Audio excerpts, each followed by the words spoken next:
क्या आपके साथ भी कभी ऐसा होता है कि पूरा दिन काम करने के बाद आप इतनी थक जाती हैं कि छोटी सी बात पर भी गुस्सा आने लगता है?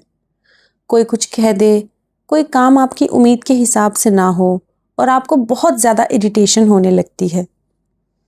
और बाद में जब आप शांत होती हैं तो खुद ही सोचती हैं, मैं इतनी चिड़चिड़ी क्यों हो गई थी? मैं आपको एक बात बताऊं, मेरे साथ भी कई बार ऐसा हुआ है। पहले मैं भी सोचती थी कि शायद मेरा पेशेंस कम हो गया है या मैं छोटी छोटी बातों को ज़्यादा सीरियसली लेने लगी हूँ। लेकिन धीरे धीरे मुझे समझ आया कि हर बार इसका कारण गुस्सा नहीं होता। कई बार हम अंदर से बहुत ज़्यादा थके हुए होते हैं, और ख़ासकर हम वुमेन, हम सिर्फ शारीरिक रूप से ही नहीं थकती, बल्कि मेंटली भी बहुत कुछ कैरी कर रही होती हैं। सुबह उठने से लेकर रात तक दिमाग में कुछ ना कुछ चलता रहता है। बच्चे को स्कूल भेजना है, घर का खाना बनाना है, घर मैनेज रखना है, किसी के लिए कुछ लाना है, किसी का काम याद रखना है। मतलब हमारा शरीर एक काम कर रहा होता है और दिमाग में 10 काम चल रहे होते हैं, और फिर हम सोचते हैं कि हम चिड़चिड़े क्यों हो रहे हैं। तो सबसे पहले आपको अपनी थकान को समझना होगा। मैंने अपने साथ ये नोटिस किया है कि जिस दिन मैं समय पर खाना नहीं खाती, पानी कम पीती हूँ या दिन भर बिना ब्रेक के काम करती हूँ, उस दिन मेरा मूड भी ज़्यादा ख़राब रहता है। इसलिए अगर आप भी ऐसा करती हैं तो थोड़ा अपने रूटीन पर ध्यान दीजिए। समय पर खाना खाइए और कोशिश कीजिए कि आपके खाने में सिर्फ पेट भरने वाली चीज़ें नहीं, बल्कि पौष्टिक खाना भी हो, जैसे दाल, पनीर, सब्जियां, फल और दूसरे प्रोटीन रिच फूड्स। क्योंकि जब शरीर को सही न्यूट्रिशन नहीं मिलता तो कमज़ोरी और थकान का असर आपके मूड पर भी पड़ सकता है।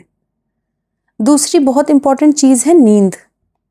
अगर आप लगातार कम सो रही हैं, रात को देर तक जागती हैं या आपकी नींद बार बार टूटती है, तो नेचुरली अगले दिन पेशेंस कम हो सकता है। आप नोटिस करेंगे कि जिस दिन नींद अच्छी होती है, उसी दिन छोटी छोटी बातें उतना परेशान नहीं करती। इसलिए आप नींद को लग्जरी मत समझिए, रेस्ट आपकी ज़रूरत है। और एक चीज़ जो मुझे लगता है हम वुमेन को सबसे ज़्यादा सीखने की ज़रूरत है, वो है अपने लिए थोड़ा समय निकालना। हमें लगता है कि अपना घर का सारा काम खत्म हो जाए तभी हम आराम करेंगे, लेकिन सच बताऊं, घर का काम कभी पूरी तरह खत्म नहीं होता। कुछ ना कुछ काम हमेशा रहेगा। इसलिए आपको काम के बीच में ही अपने लिए थोड़ा समय निकालना पड़ेगा। 15 मिनट बैठकर चाय पी लीजिए, थोड़ी देर वॉक कर लीजिए, अपना फेवरेट म्यूजिक सुन लीजिए, या बस कमरे में बैठकर कुछ देर शांत रहिए। ये छोटी चीज़ें लगती हैं, लेकिन मेंटली बहुत फ़र्क डाल सकती हैं। और प्लीज़, हर जिम्मेदारी अपने ऊपर मत लीजिए। अगर घर में कोई आपकी मदद कर सकता है तो हेल्प मांगिए, क्योंकि कई बार हम खुद ही सब कुछ संभालने की कोशिश करते हैं और फिर अंदर ही अंदर फ्रस्ट्रेटेड हो जाते हैं कि कोई हमारी मदद नहीं करता। तो अगर मदद चाहिए तो बोलिए, मुझे आज थोड़ी हेल्प चाहिए, इसमें कुछ गलत नहीं है। और जब आपको लगे कि अब बहुत ज़्यादा गुस्सा आ रहा है, तो उसी समय बहस करने की बजाय थोड़ा रुक जाइए, पानी पीजिए, कुछ डीप ब्रीथ्स लीजिए और खुद को 5 से 10 मिनट दीजिए।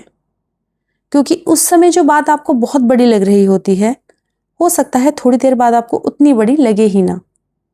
और एक बात, हर किसी को खुश करना आपकी रिस्पॉन्सिबिलिटी नहीं है। हर काम के लिए हाँ कहना, हर किसी की ज़रूरत पूरी करना और हर सिचुएशन को मैनेज करना, ये सब करते करते आप खुद को इमोशनली एग्जॉस्ट कर सकती हैं। इसलिए जहाँ ज़रूरत हो, प्यार से नहीं कहना सीखिए। और अपने लिए समय निकालते हुए गिल्टी मत फील कीजिए। आप सिर्फ माँ नहीं हैं, आप सिर्फ पत्नी नहीं हैं, आप सिर्फ घर संभालने वाले वुमन नहीं हैं। आप भी एक इंसान हैं। आपको भी आराम चाहिए, आपको भी अपने लिए समय चाहिए, आपको भी कभी कभी कुछ ना करने का मन हो सकता है।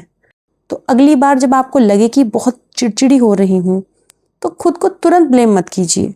एक बार रुककर खुद से पूछिए, क्या मुझे सच में गुस्सा आ रहा है या मैं बस बहुत ज़्यादा थक चुकी हूँ? क्योंकि हो सकता है आपको अपना एटीट्यूड बदलने की ज़रूरत ना हो सकता है आपको बस थोड़ा आराम, थोड़ा प्यार और थोड़ा सा अपने लिए समय चाहिए।